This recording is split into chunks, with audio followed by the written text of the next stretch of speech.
Almost 450,000 people call Niagara home. We work, play, go to school, raise our families, relax, retire, shop, dine, create, and explore. We are living in Niagara.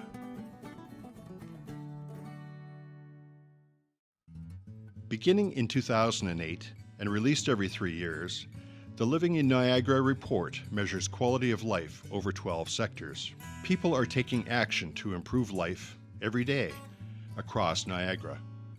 Diverse energy, like a moving fractal, is constantly pulsing, picking up momentum, and energizing our future. The Living in Niagara report is a product of our community collaborating to strengthen Niagara's trajectory as we gather around a common agenda focused on a vibrant future. Share in developing metrics, measurement, common language, commonly held concerns, and great ideas. The report is a tool used to inform and guide planning related to suggested action steps. Using data and expert opinion from community leaders, each sector is graded in 2 ways. How is Niagara doing? And how much progress is currently being made? The Living in Niagara report illuminates emerging themes that cross over multiple sectors. Understanding cross-sectoral relationships and how supporting data can inform better decision-making that can lead to positive results for multiple sectors is at the foundation of building a stronger future. This concept can be seen through the cross-sectoral relationships between education, health, and economic prosperity. The Early Development Instrument, EDI, is a community-level measurement tool that focuses on the developmental health and well-being of senior kindergarten children in 5 domains. This system helps identify children at risk of developmental delay. Promoting early learning and development has long-term benefits, including higher graduation rates. Niagara has higher secondary school graduation rates than the rest of the province, 90.8% in 2016. This rate is supported by students' access to alternative learning opportunities, co-op programs, and specialist high-skills majors. We are preparing more people for the workforce. This is part of creating the conditions for increasing quality of jobs and productivity, and growing the talent pool that attracts business to Niagara. The way to do this is by focusing on building a continuum of opportunity that allows people to get to the next level of employment and advance on career pathways. Current job trends show increases at higher and lower wage levels and a decrease in mid-level income jobs. Let's pay attention to how these trends continue to affect opportunities in Niagara's growing job marketplace. People doing paid and unpaid work contribute to economic growth in Niagara's overall living standard. The capacity of individuals and their families to participate in the economy and community is related to access to quality jobs, workers' ability to make a living wage, and how readily employers are able to find employees with skills that match jobs being offered. The availability of affordable, safe, and reliable housing and shelter in a community supports the health and well-being of its people. It is important to have a secure place to call home, where you build a collective history with others. In 2017, in the Niagara region, CMHC notes that MLS price growth continues, but is growing at a more modest pace. The average MLS price for all of 2017 is forecast to be in the $384,700 to $392,300 range. The MLS average listing price for 2018 is forecast to be between $375,600 and $387,400. For 2019, the forecast is between $380,700 and $400,000. Overall migration and new housing starts are expected to slow as affordability continues to erode. As housing prices go up and new housing starts go down, affordable housing becomes an issue as wait lists continue to grow. This is affecting how youth are approaching the notion of home ownership. It's one of the many challenges for youth in Niagara. If we are to move forward as a community, we must address not only youth issues, but those affecting all of us, including mental health and addictions and equitable access to healthcare services. Health equity is being examined through voices of lived experience at the neighborhood level in Niagara. Niagara Health reports that from January to August 2017, there was a 65% increase in opioid overdose cases presenting in Niagara emergency rooms over the same time frame in 2016.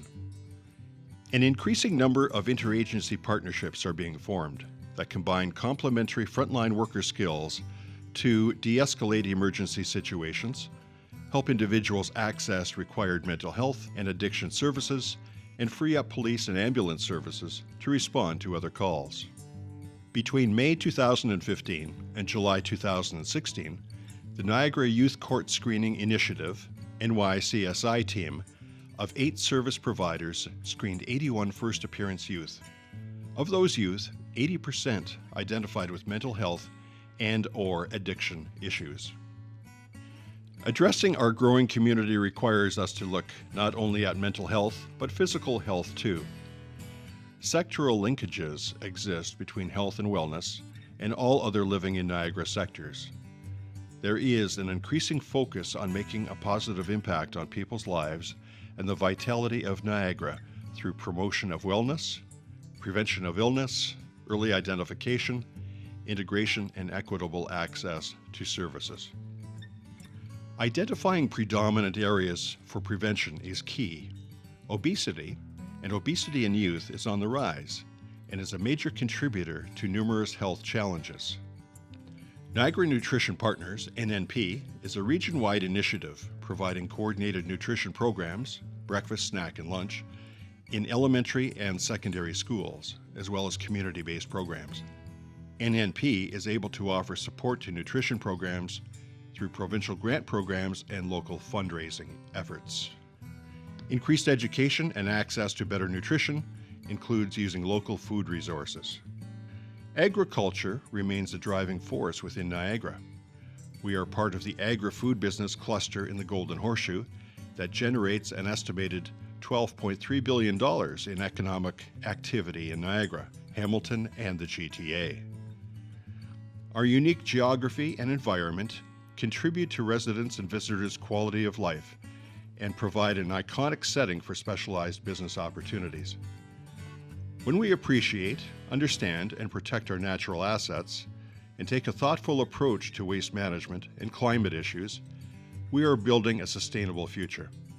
Niagara continues to produce favorable recycling data compared to other Canadian municipalities. Creating a more healthy environment goes hand in hand with creating healthier lifestyles, including planning and implementation of active transport infrastructure and access to sports and recreation facilities. There are strong links between the environment sector and many others, most notably health and wellness, community belonging, and economic prosperity. Having access to recreation and sports facilities and participation opportunities enriches the lives of residents of all ages and helps to attract visitors to Niagara. If we look at just one activity, such as cycling, we can see the impact on a community when applied to cross-sector evaluation. In a bicycle-friendly community, there are positive effects on health, transportation, environment, and economics, thanks to both local cyclists and those who are tourists. Investing in tourism provides many benefits and improvements to quality of life. Investing in arts and culture has similar impact.